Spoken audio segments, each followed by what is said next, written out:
Hello everyone and welcome to another episode of Through Africa, the show where we discuss Africa in details, its history, politics, education, agriculture, health, and a lot more.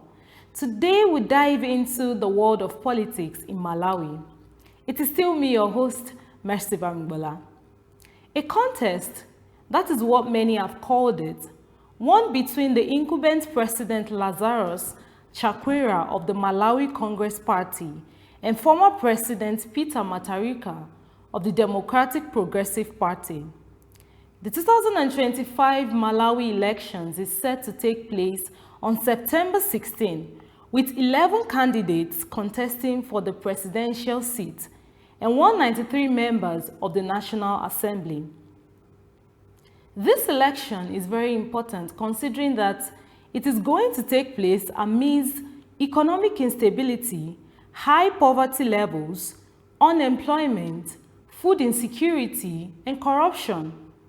According to the Malawi Electoral Commission, more than 7 million voters countrywide registered for the election. Of this number, a little over 4 million are women, representing 57.1% of the total registered voter pool. Malawi's economic woes directly impact President Chakwera's campaign, who as leader of the Malawian Congress Party is contesting for a second term in office. Chakwera is being challenged by two former presidents, one 84-year-old Peter Mutharika of the Democratic Progressive Party, whom Chakwera defeated in the 2020 presidential election, and 74-year-old Joyce Banda of the People's Party, who was president from 2012 to 2014. The possibility that the election will go to a second round is high, considering the requirement that a winning candidate must secure more than 50% of the votes. Smaller parties like the United Transformation Movement may leverage on that, shifting the focus of the campaign away from the personalities and politics of the established parties, thereby presenting new and fresh proposals to the already expectant people of Malawi. Looking at the economic state of the nation, food insecurity, high inflation, and lack of jobs are weighing heavily on the voters' minds and on people's mind in general, actually.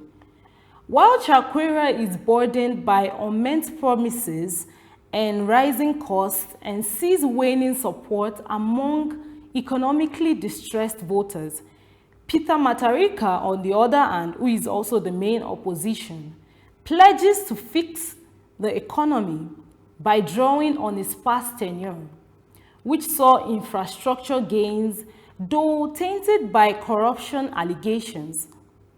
The economic crisis not only shapes voter sentiments, but it also amplifies the strategic importance of alliances and credible reform pledges for all candidates. Most recently, the IMF reported that Malawi's $175 million loan program from the International Monetary Fund has been terminated after no review was completed over an 18-month period.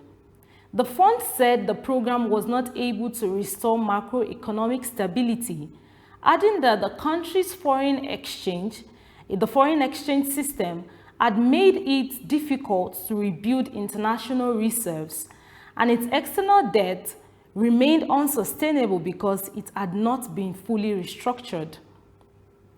As election campaigns continue, the police assures Malawians of their commitment to security.